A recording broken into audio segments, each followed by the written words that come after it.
Talaga namang patok na patok po sa mga manonood ang teleseryeng Forevermore. Natampok sina Liza Soberano at Enrique Hill. Kaya naman binisita po sila ng Umagang Kay Ganda para masilip ang kanilang masayang taping. Yan naman ang Umagang Balita ni Jeff Fernando.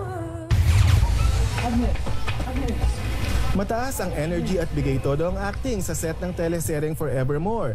Ayon sa lead star ng palabas na si Liza Soberano, nakakawala ng pagod at natutuwa siya na Agnes ang tawag sa kanya ng fans sa tuwing nakikita siya.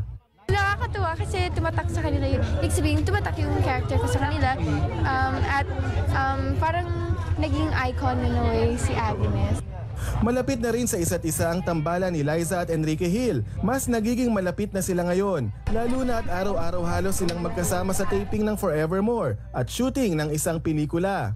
I trust him a lot. Kasi nasasabi ko sa kanya yung mga nararamdaman ko. Para saan, parang kung ano nakita ko sa sarili ko, girl version siya. Masaya rin ang teen star na si Diego Loizaga sa kanyang papel bilang Jay na malapit ngayon kay Agnes. Marami man ang nagseselo sa papel ni Jay sa buhay ni Agnes. Ipinagmamalaki ni Diego na nagagampanan niya ito ng maayos na ikinatutuwa ng manonood. Okay lang, I mean, it's just my character naman, this is Jay. So kung may magalit, at least alam ko effective yung...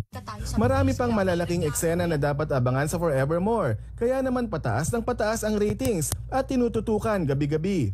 Jeff Fernando, ABS-CBN News.